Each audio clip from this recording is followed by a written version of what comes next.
A'udzubillahi minasyaitonirrajim. Bismillahirrahmanirrahim. Assalamualaikum warahmatullahi wabarakatuh. Alhamdulillahirabbil alamin.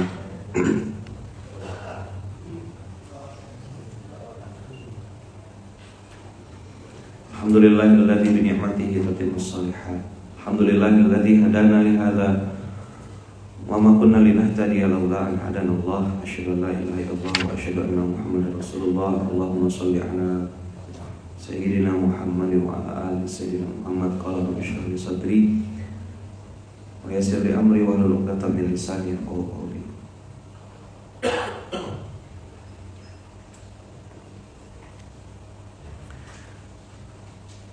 Antum buka Al-Mulk ayat 29.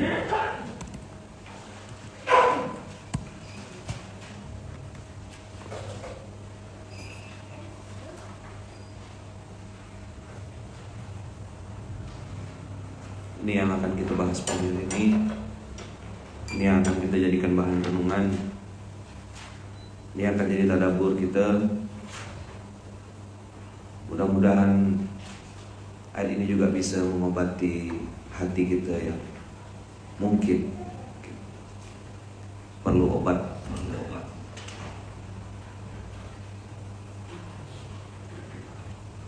Kecilkan suara itu.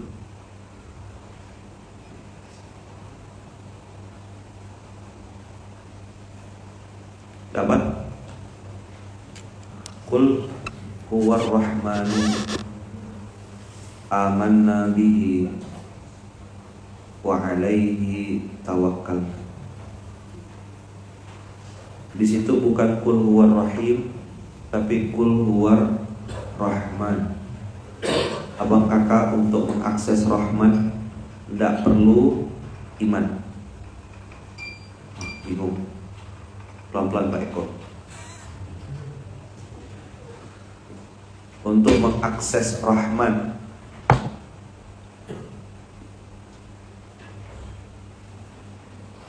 untuk mengakses Ar-Rahman atau mendapatkan manfaat dari Ar-Rahman, tidak perlu iman tuh, jangan dipotong ya kalimatnya. Karena sifat Ar-Rahman Allah berikan kepada semua makhluk. Iblis ditangguhkan Allah, itu Ar-Rahman. Orang yang rajin bermaksiat tiba-tiba taubat, pergi umroh, langsung viral, itu Ar-Rahman. Ada orang bikin dosa, dosanya ditutup aibnya sama Allah, itu Ar-Rahman. Ada orang rajin maksiat, jahat, mulutnya juga jahat, tapi rezekinya banyak, bisnisnya maju. Kita bertanya-tanya, kok bisa begitu? Itulah Ar-Rahman. Bisa dipahami sampai sini? Jadi Ar-Rahman itu tidak ada urusan sama ketaatan. Ar-Rahman itu fa'alul lima yurid. Fa'alul lima yurid itu ya, kalau kata orang Jawa, sak kersaning Gusti. Itu wong Jawa paham. Ma makna sak kersaning Gusti, ya syukur-syukur. Maunya Allah jangan ngasih rezeki itu. Kami udah berikhtiar Ustaz, kami sudah maksimalkan bisnis kami sudah coba pakai produk ini supaya nanti orang-orang begini. Kok belum untung Ustaz? Ya sak kersaning Gusti itu. Dia Ar-Rahman. Saya ngobrol lagi lebih detail dengan guru-guru. Kenapa orang kafir tuh dikasih harta lebih? Kenapa mereka yang main-main sama riba justru malah nampaknya ya, saya bilang nampaknya terlihatnya lebih sukses gitu. Akan sukses itu kan menurut saya bias ya. Cara nilai sukses tuh kayak gimana tuh nggak ada standar khusus gitu. Sukses versi kita belum tentu sukses versi orang. Maka saat kita mengatakan Al-Mulk ayat 29, Qul huwar rahman, huwar rahman. Oh iya, saya ngobrol sama para guru. Jadi di balik kata-kata Ar-Rahman, biar antum tidak bingung ya.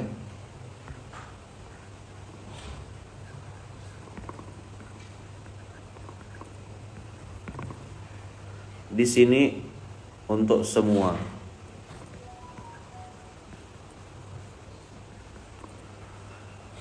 Allah ngasih rezeki untuk harimau, Allah kasih rezeki untuk burung. Ada makhluk bernama burung gagak. Anaknya putih, induknya hitam, bau bangkai. Begitu induknya pecah telurnya, nengok, loh ini kayaknya bukan anak aku. Ditinggalkan anak burung gagak itu. Masih ingat cerita itu? Masih ya. Apa yang terjadi sama anak burung gagak? Mati, yatim piatu. Betul, dia yatim piatu, ditinggalkan oleh anak induknya. Tapi justru karena bau bangkainya itu mendatangkan makanan-makanan dan ulat-ulat kecil, dikira itu bangkai betulan. Akhirnya si anak burung gagak bisa makan tanpa harus kemana-mana. Itu Ar-Rahman. Ibu-ibu yang pernah hamil ada? Pernah semuanya. Cemana ceritanya menyambungkan makanan dari yang ibu makan, masukkan ke perut bayi selama 9 bulan itu gimana? Terpikir lewat jalur apa dia? Enggak. Itu namanya Ar-Rahman. Qul huwar rahman. Qul huwar rahman. Ada satu lagi yang saya mau sampaikan. Saya tanya sama guru saya, kenapa Ustaz orang-orang yang tidak beriman kepada Allah, jauh dari Allah, bahkan durhaka kepada Allah, kok gitu loh maksudnya, dia itu tetap dikasih rezeki sama Allah? Kata tuan guru, saking Allah pengen menunjukkan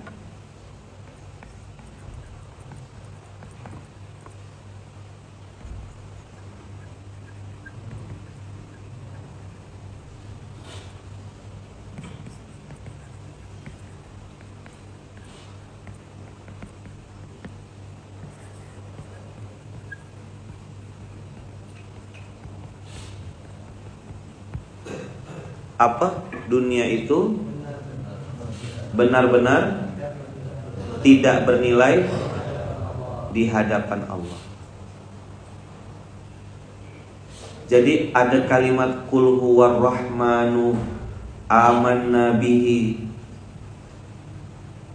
Kasih taulah, kata Allah, bahwasanya aku tuh bisa ngasih rezeki kepada siapa saja.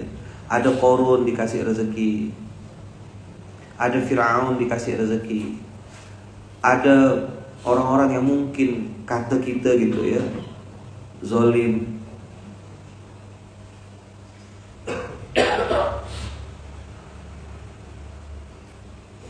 Lama saya merenungkan kalimat ini nih. Dunia itu benar-benar tak bernilai di hadapan Allah.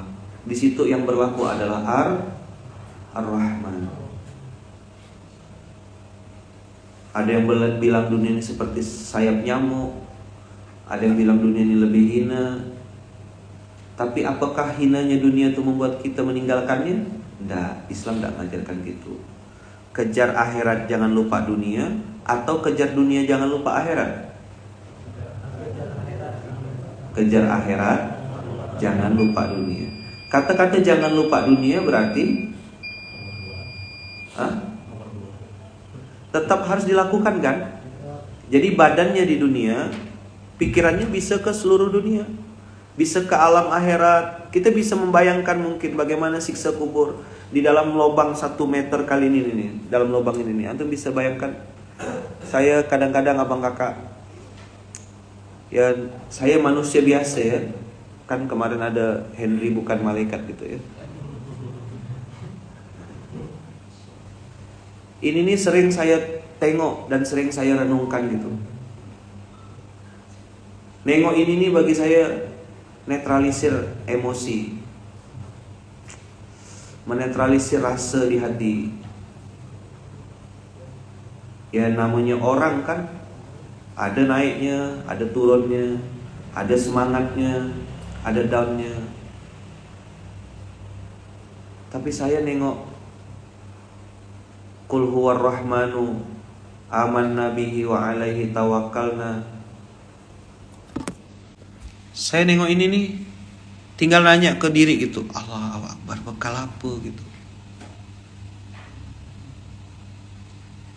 Mungkin hati masih kotor ya, mungkin bekal belum cukup, amal soleh sikit, sedekah masih terbatas, sama istri masih belum baik, sama anak belum maksimal ngedidik. Dengar anak orang udah hafal sekian juz. Banyak masih PR saya.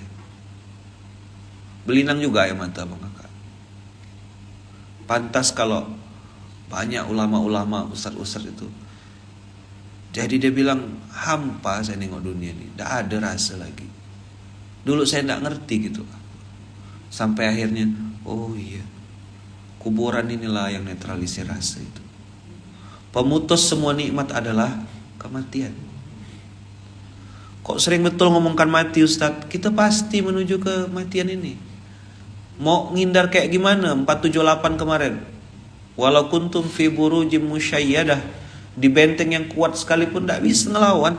Waktunya sampai ya sampai. Waktunya mati ya mati. Tak bisa lari.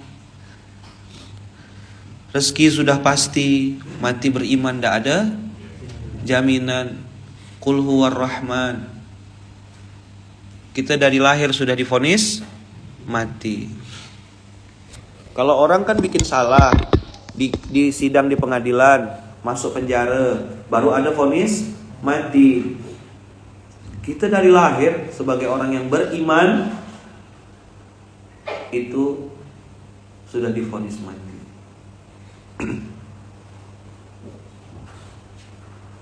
Mana rumah, mana jabatan, mana kebanggaan-kebanggaan, simbol-simbol dunia, tinggal semuanya demi Allah tinggal. Kita diajarkan untuk tidak merasa memiliki.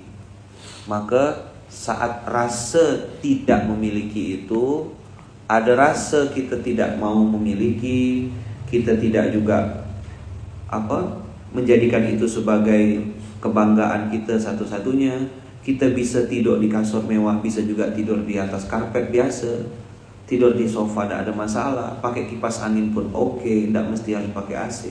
Nah ketika rasa itu muncul dalam diri kita, dia berubah pendekatan. Yang mendatangi kita, yang memberikan rasa adalah Ar-Rahim. Antum hebat Ustaz, luar biasa, Masya Allah, tabarakallah. Ini titipan dari Allah.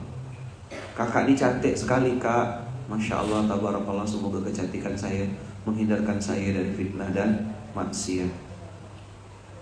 Bang abang ini kaya loh bang, rumah abang besar, luar biasa kayak gini bang, Masya Allah, tabarakallah. Doakan ya, semoga besar rumahnya, besar juga zakat infak sedekah saya. Bang antum punya keahlian ini bang, tidak banyak orang yang punya keahlian ini bang. Doakan semoga keahlian saya ini bisa saya gunakan untuk membesarkan agama Allah. Itu omongan-omongan Abdur Rahim.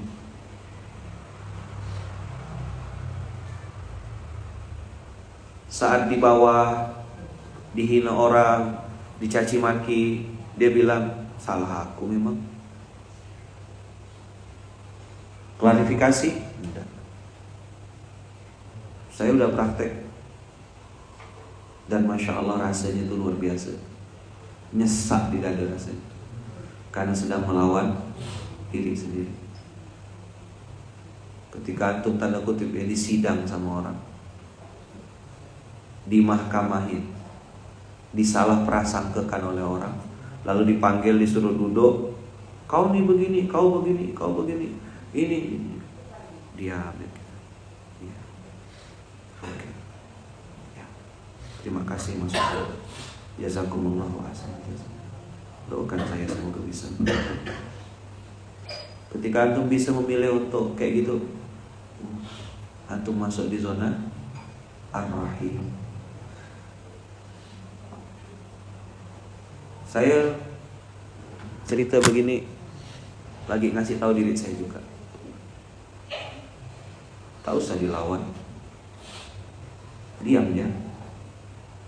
Bukan karena mau balas dendam nanti di akhir, ada betul-betul tak ada niat mau balas. Wajar orang tak paham, orang tak ngerti. Saya kalau di fase-fase itu tuh cuma 3 yang saya ingat. Baginda Rasulullah memaafkan penduduk Taif. Baginda Rasulullah bahkan mendoakan keturunan yang belum lahir dari orang Taif itu. 2, Baginda Rasulullah memaafkan Abu Sufyan di Fathu Makkah. Ya kan? Siapa yang masuk rumah Abu Sufyan dia aman. Padahal Abu Sufyan dengan Hindun segitu jahatnya sebelum masuk Islam. Saat baginda Rasulullah ada di puncak tinggi, yang itu yang kata orang-orang Sugonodo gitu tuh, mentang-mentang kau dah kaya sekarang gitu. Kalimat itu tuh ya keluar dari mulut orang yang mungkin dia juga lagi terbawa emosi gitu. Kita maklum, maklum.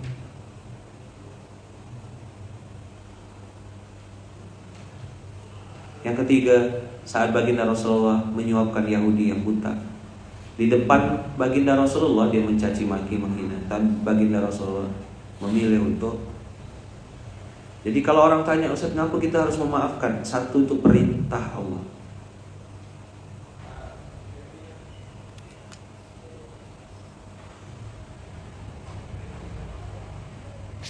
Apa? Kenapa memaafkan? Yang kedua, kenapa kita harus memaafkan?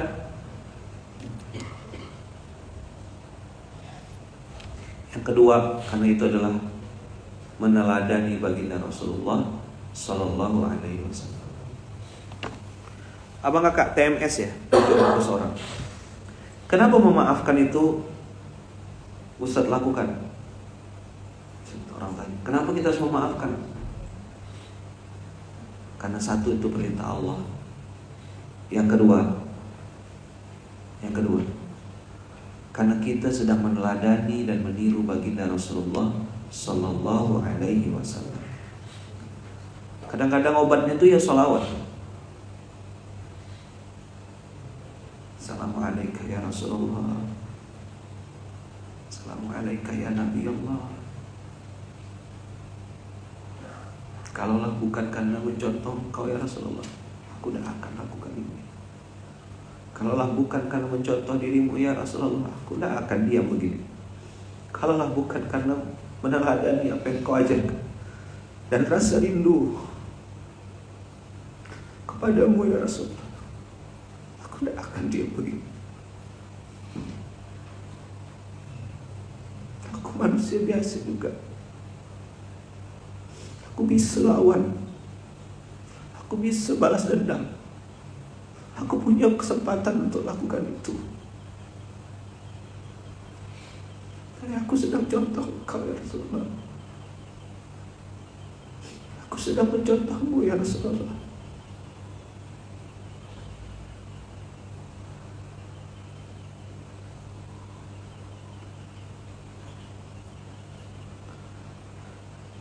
Mungkin ada orang yang masuk lewat pintu sholat, pintu tahajud, pintu qiyamul lail, pintu Quran, pintu fasahatul lisan, pintu hafalan.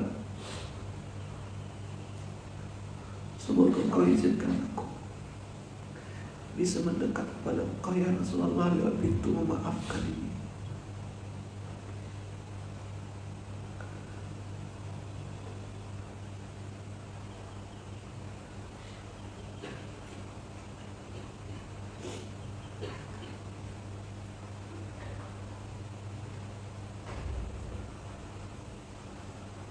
Dan itu kalau bang kakak kita semua diizinkan Allah bisa melakukannya dengan lapang dada dan penuh kesadaran, kita berpindah ke zona Ar-Rahim.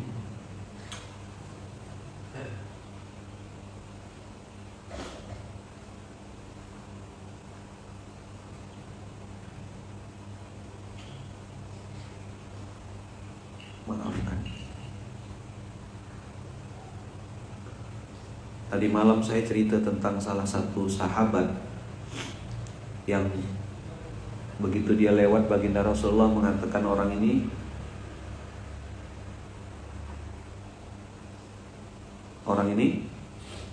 menjadi ahli surga. Dilihat sama sahabat yang lain, apa amalan orang ini kok bisa masuk surga?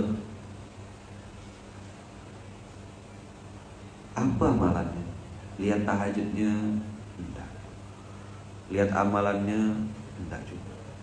Lihat sedekahnya, enggak juga. Apa amalan orang ini ya? Ditanyalah sama sahabat, apa amalan kau ini kok bisa begini? Akhirnya dia bilang, dah ada, saya tak punya amalan apapun. Sampai akhirnya dijawablah oleh beliau, saya tak punya amalan apapun. Tak mungkin.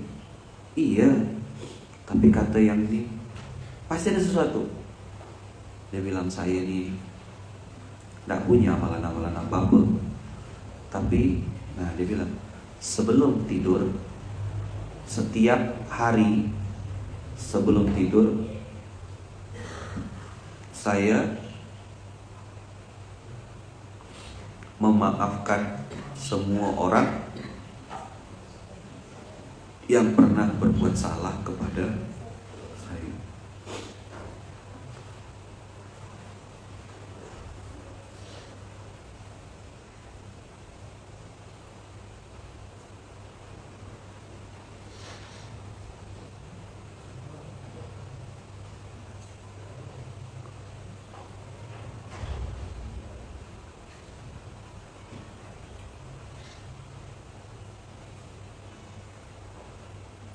Jadi zona ar-rahim ini zona yang sedikit,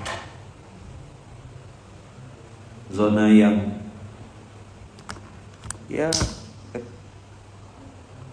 zona yang titik-titik, tidak nampak,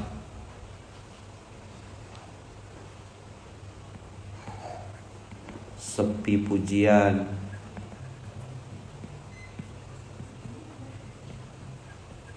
rawan cacian. Karena surganya juga bukan surga biasa. Apa mimpi kita? Kalau orang tanya sama saya belajar dari 2 hadis yang sekarang saya pegang, yang saya jadikan semangat. Pengen satu surga sama Rasulullah lewat mengurus anak yatim. Alhamdulillah, dengan izin Allah program itu berjalan sampai detik ini. Tapi saya pun tak tahu, benar-benar tak tahu di mana posisi saya sekarang. Karena yang ikut program ini udah banyak, ribuan orang.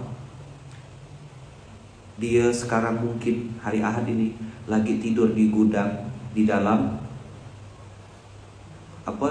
mobil, atau mungkin lagi tidur di atas, lagi tebarin keletihan habis nurunkan beras 1 ton 2 ton di gudang, entah di kota mana yang saya tidak tahu. Dia tidak terkenal, tidak termention namanya, tidak disebut. Tapi beliaulah yang menguruskan beras itu turun dari kontainer ke satu kontainer, turun dari satu gudang ke gudang lain, tidak terkenal. Bisa jadi di hadapan Allah orang itu lebih tinggi derajatnya daripada saya yang cuma ngomong. Malam-malam saya udah tidur, mungkin udah kumpul sama istri sama anak. Beliau masih ngantar-ngantar beras keliling-keliling pondok, distribusikan 1 karung, 2 karung.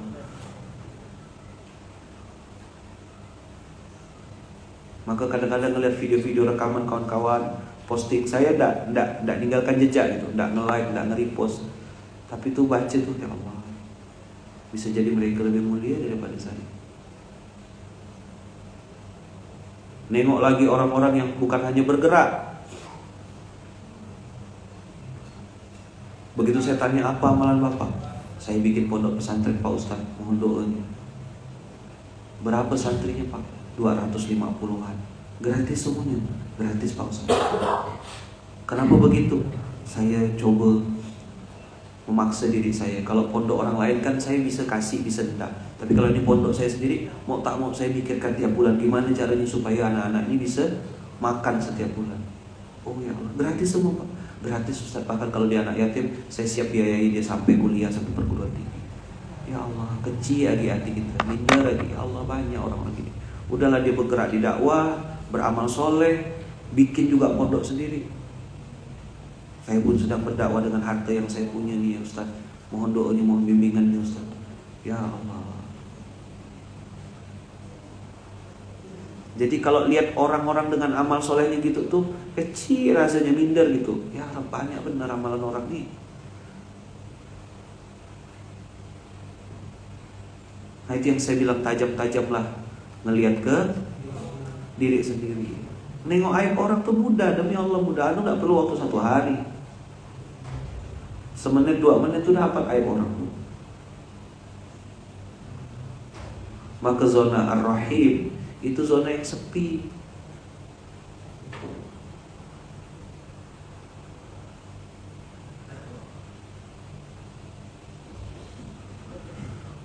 Orangnya rendah hati, orangnya low profile, orangnya ngomong apa adanya, penampilannya biasa aja. Tapi amalannya Masya Allah banyak. Kan kita insecure nengoknya. Kalau mungkin ketemu sama orang sombong, ya kita biasa aja gitu. Tapi ketemu orang tawadhu ini, maka zona ar-rahim ini zona yang sedikit sekali. Hah? Kok bisa sih dia dengan mudahnya aja gitu menginfakkan hartanya? Kok bisa sih dia dengan mudah gitu menyedekahkan harta yang paling dicintainya? Kalau kita mungkin di posisi dia masih mikir-mikir, dia tak ada geser-geser ya duit tuh, geser-geser ya barang tuh, tak ada nilai di mata dia, tak ada rasa di tangannya. Kok bisa orang begitu ya? Mudah-mudahan aku juga bisa meniru orang begitu. Nah ini dahsyat.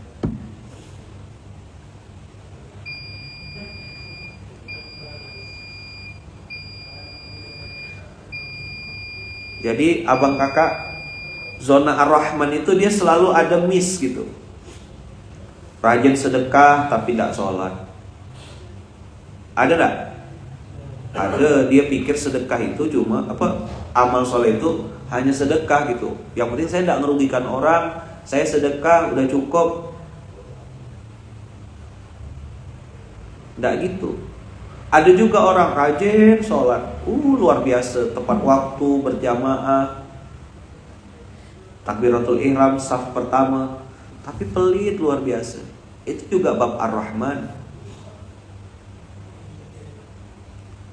Tapi kalau antum masuk ke zona ar-rahim, orang ini udahlah kaya, soleh, rendah hati, tawadhu, hatinya betul-betul lembut gitu, mudah dinasihatin, mudah nerima nasihat, mudah memaafkan orang. Wah ini zona spesial. Dan itu jumlahnya sedikit. Apa? Sudah mulai bisa bedakan mana ar-rahman, mana ar-rahim? Ustaz, kenapa sih artis itu dulu kan kita tahu dia bikin maksiat, kok sekarang dia bikin amal soleh sekali aja? Si fulan bin fulan memberikan bantuan kepada anak yatim. Berapa bantuannya? 100 anak yatim. Wah, medianya 1000. Yang ngeliput kameranya tuh 1000. Anak yatim yang dikasih 100. Itu Ridwan pun bisa ngerjakannya gitu loh. Tapi karena dia ini artis, public figure, dan tak biasa kan. Kalau lah mungkin divaluasi satu anak yatim dapat 100.000, dikali 100 cuma 100.000 kali 100 10 juta. Misal dia public figure, sekali dia konser dibayar orang ratusan juta, berapalah 10 juta tuh gitu loh. Tapi beritanya kemana-mana. Apa tuh ar-rahman? Motivasi dari Allah. Ai fulan, kau baru mengeluarkan 10 juta, begini rasanya, begini kau dibalas sama Allah, begini manusia mengapresiasi. Ayo lanjutkan, tingkatkan lagi amal solehmu. Begitulah ar-rahman itu bekerja. Bisa dipahami? Tapi apa? Ada orang aktivis dakwah, mungkin ustadz labelnya, ustadzah, rajin ke masjid, jilbab udah besar, pakai kaos kaki tutup aurat, lengkap sudah, orang kenal kita nih orang masjid, orangnya munzalan misal gitu. Sekali ya bikin salah, berapa? Langsung jadi konten. Kena omongkan langsung spiral. Apa? Spiral. Ngapa gitu Ustaz? Nih, zonanya zona Ar-Rahim. Kenapa kok zona Ar-Rahim? Karena Allah tidak pengen orang itu bikin maksiat walaupun sedikit. Allah udah sayang sama hamba ini, makanya dibimbing terus, jangan salah. Kan mungkin kita pembenarannya gini, salah dikit ya bah gitu. Enggak, dunia tidak mau memaklumi itu. Karena bagi mereka orang ustadz, apalagi tokoh, apalagi ini, itu harus betul terus gitu, harus malaikat terus gitu.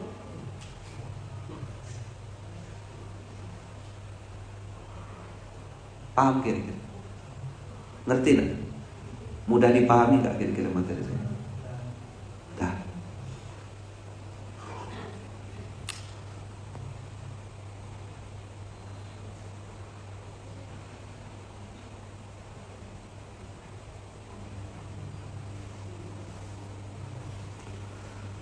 Sekali salah langsung jadi konten. Kenapa sih? Allah pengen ingatkan orang itu, kau ada di zona Ar-Rahim sekarang. Beda itu.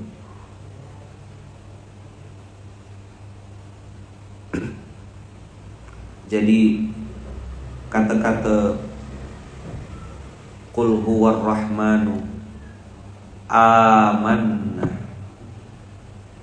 bihi wa alaihi tawakkalna. Masuk lo kita ke zona Ar-Rahman, yakin Allah Maha Memberi.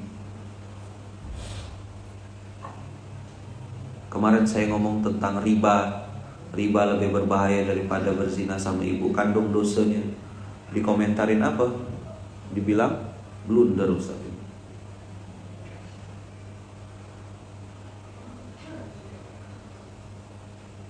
Saya melarang jamaah atau abang kakak untuk jangan bertransaksi dengan cara-cara yang batil.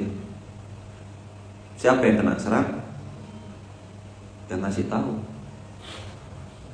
Pajak ditanggung pemenang, saya paham dan tahu konsekuensinya.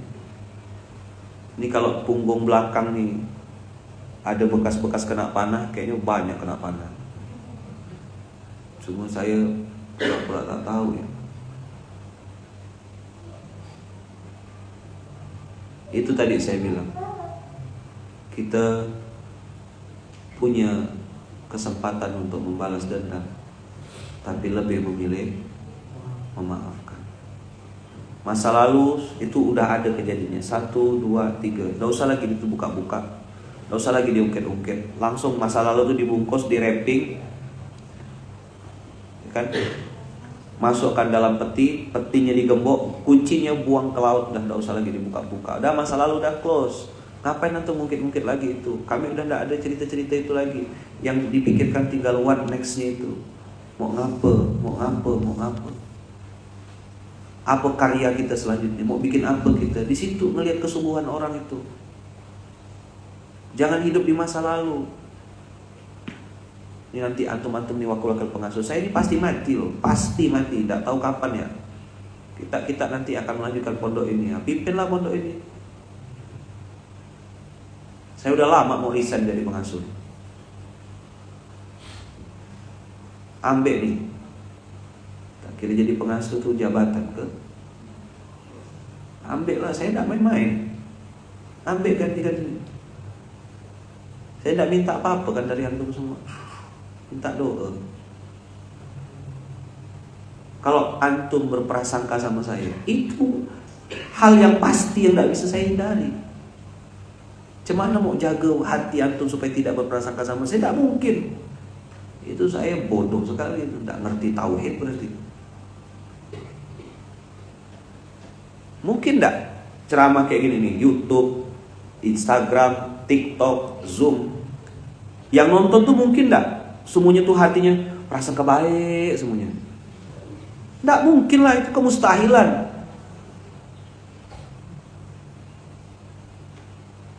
Maka tadi saya bilang, memaafkan adalah sikap hidup. Meniru Allah, meniru Rasulullah. Mentaati perintah Allah dan meniru Rasulullah.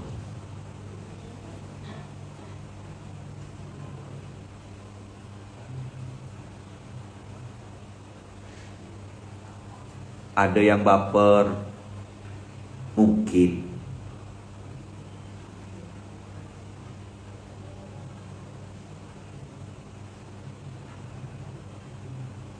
Kemarin ada yang menghubungi saya, tapi gak balas WA. Gak apa-apa, aku mah bukan siapa-siapa, gak terkenal. Itu tergantung logat, tergantung cara bacanya. Kalau logatnya ini, ya gak apa-apa Ustaz. Saya pun, dia memang betul-betul hatinya lapang gitu. Ya saya bukan siapa-siapa, gak apa-apa Ustaz. Nah ini admin YouTube, coba dicek komennya tuh. Ada minta nomor HP beliau ke. Tapi kalau logatnya antum ganti, misalnya gini, Assalamualaikum, kemarin ada yang menghubungi saya, tapi nggak dibalas, tapi nggak balas WA. Nggak apa-apa, aku mah bukan siapa-siapa, nggak terkenal. Baper, sakit hati, nggak dibalas WA-nya. Kalau di grup, ayo ngapa? Kalau di grup biasanya grup WhatsApp, tahu tuh.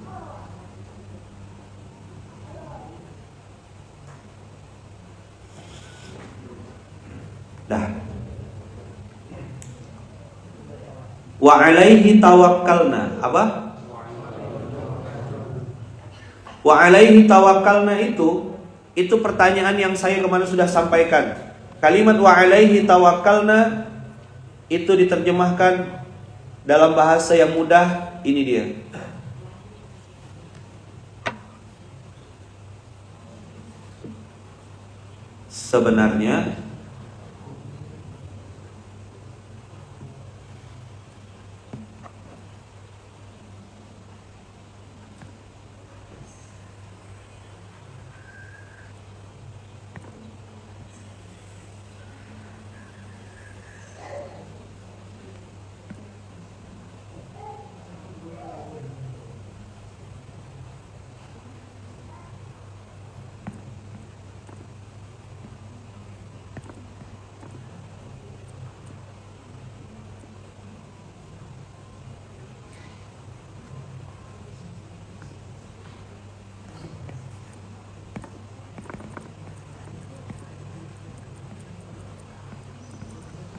Sebenarnya ayo, aku ini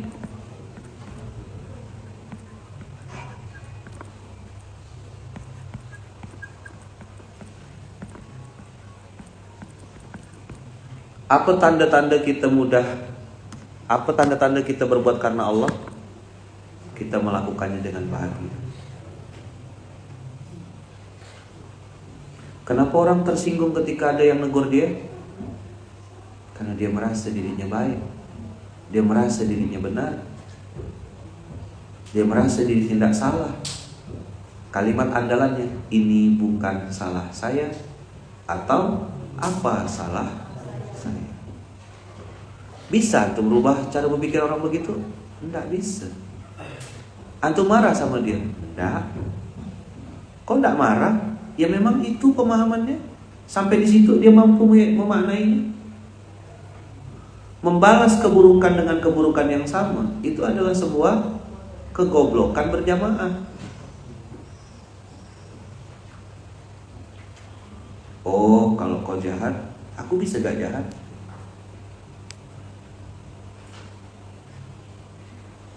Apa kalimat andalannya? Ini bukan salah saya 478 kemarin. Betul nggak? Atau dia bilang apa? Apa salah saya ya?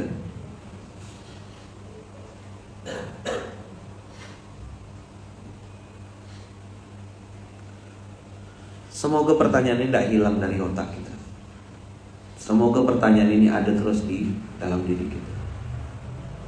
Ini cukup abang kakak, demi Allah, cukup untuk menetralisir rasa di hati, supaya tidak tinggi, supaya tidak ngerasa lebih baik, supaya mudah ketika dicaci maki orang tuh kita langsung ya, yang mereka caci maki kan tidak seberapa ketimbang aib saya sesungguhnya.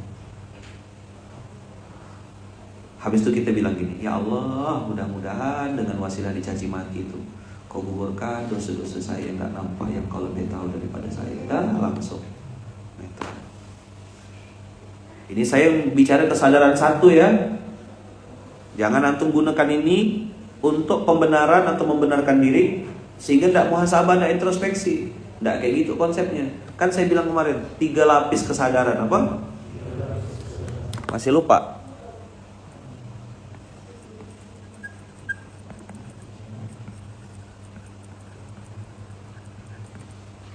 Satu, yang memberi harus lillah.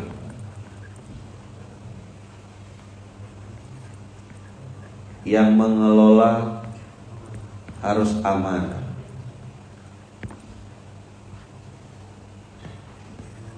Yang menerima qanaah. 3 lapis kesadaran. Bikinkan poster ini, tolong.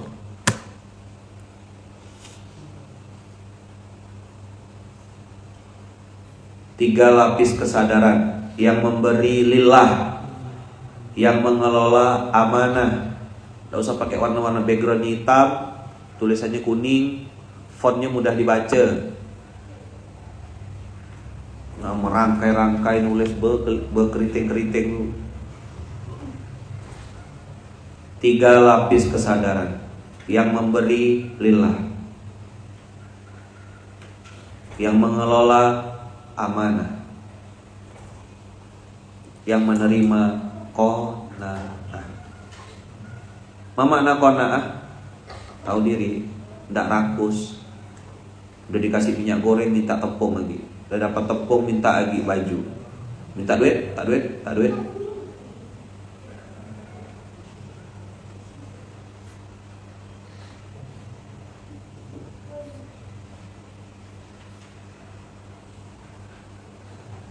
Tiga lapis kesadaran.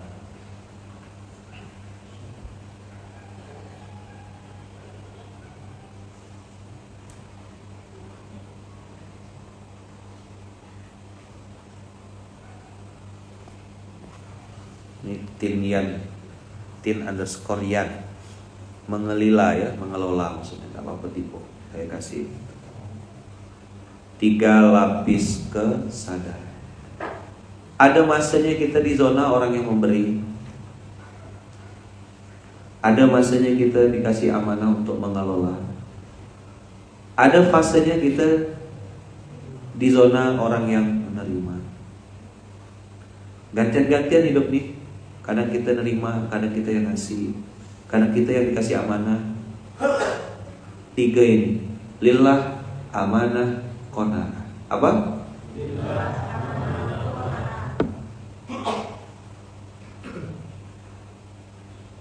Lillah, amanah, qanaah.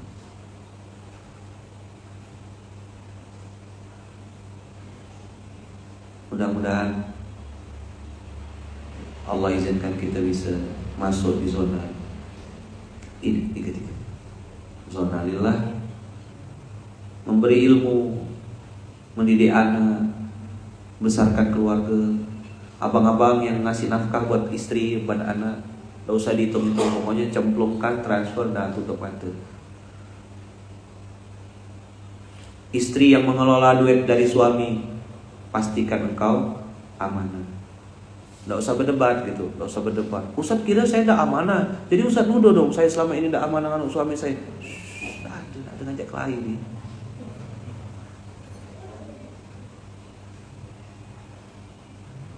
Saya amanah kok Ustaz, ngurus duit Ustaz. Alhamdulillah.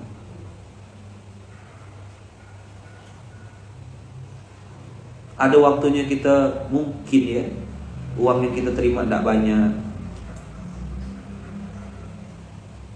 Kita muhasabah, introspeksi. Saya bisa merasakan jadi ayah-ayah muda nih, Pahmud ya, papa-papa muda atau Mahmud, mama-mama muda.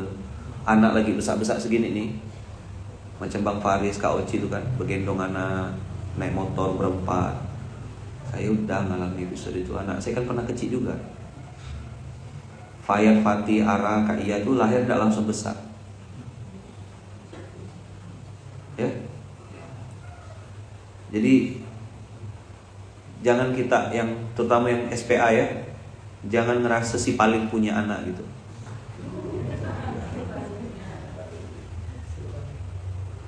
Hewan, Zakwan, Ridwan, saya 4 anak saya. Bentar Kiai lagi ngurus anak Kiai.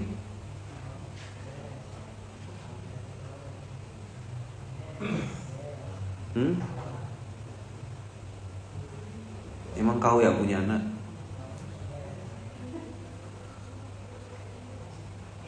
Saya mau family time dulu Kiai sama. Oh ya silakan. Nggak apa-apa tuh balik, biar saya ngurusin.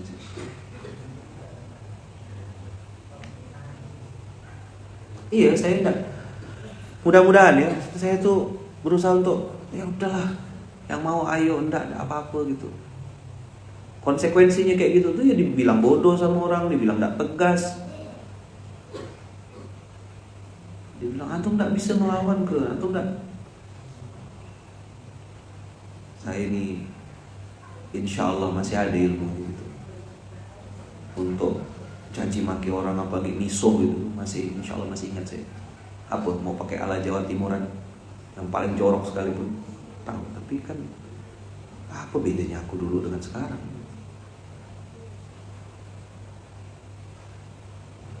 Bikin kebijakan, pulpen tinta hijau ini kan memang pulpennya murah.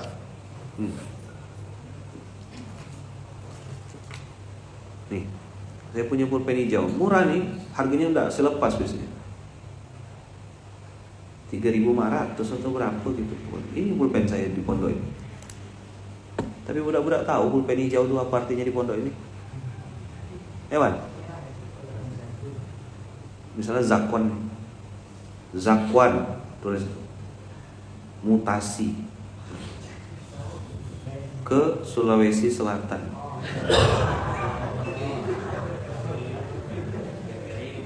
Jalan tak kira-kira saudara pulpen ini? Langsung berubah jadi SKP enggak? Langsung berubah tuh. Pulpen harga 3.500, warna hijau. Tulis itu, tanda tangan. Kertas kosong ya, kertas putih ya, saya tulis gitu. Paham antum sekarang? Pulpen saya hari ini di posisi saya sekarang, saya bisa lakukan banyak hal. Dan itu bisa saya lakukan mengikuti hawa nafsu saya juga. Kalau sekedar hanya mikirkan nafsu, like or dislike. Aku suka sama orang ini, naikkan jabatan. Aku tak suka sama orang ini, pindahkan. Nggak gitu, ketua.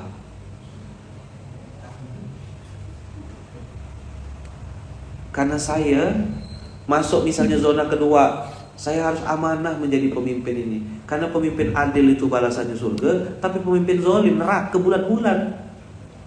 Pulpen saya bisa bikin saya masuk surga, tapi pulpen saya juga bisa bikin saya masuk neraka. Ini tahu enggak gitu loh. Terpikir enggak gitu. Maka saya bilang, antum gantikan saya jadi pengasuh sinilah. Ambil nih. Mentang-mentang kau udah jabat sekarang, mentang-mentang kau udah kaya sekarang. Kalimat-kalimat gitu tuh, ya Allah Rabbi.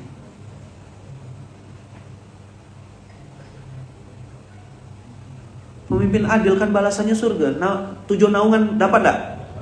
Ya kan? Yauma la zilla illa zilluhu itu al-imamul adil nomor 1 disebutkan Rasulullah. Nah, kita lagi belajar OTW menuju jadi imamul adil. Konsekuensi jadi al-imamul adil diprasangkakan oleh orang, disalahpahami oleh orang.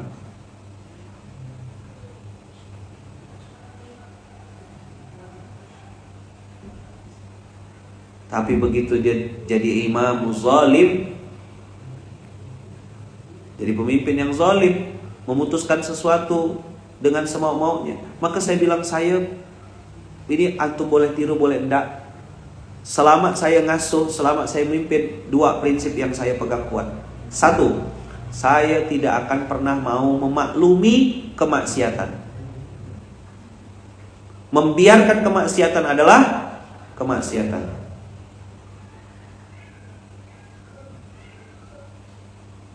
2, saya tidak akan memutuskan sesuatu pakai keputusan sendiri. Saya akan syuro, akan mengumpulkan orang, walaupun judulnya itu SKP, surat keputusan pengasuh. Tapi apakah itu dimusyawarahkan? Yes. Diajak ngobrol? Yes. Dipanggil orangnya? Yes. Perlu kira-kira ketika lagi ngapa-ngapa gitu semuanya harus di Instastory kan? Tidak, saya rasa.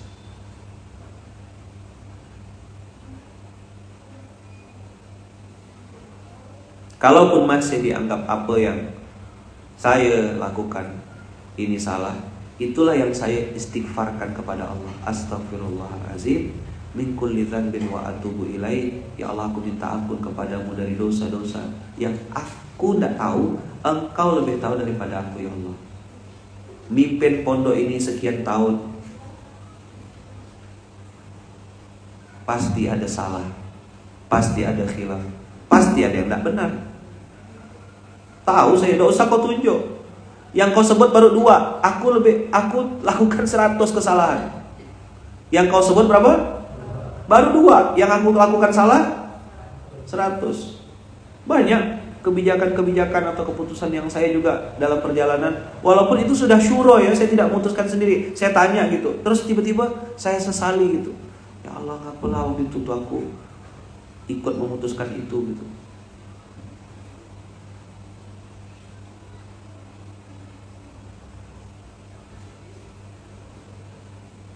Nah, itu dulu pagi hari ini. Mudah-mudahan ada sesuatu yang antum dapat. Doakan saya, abang kakak.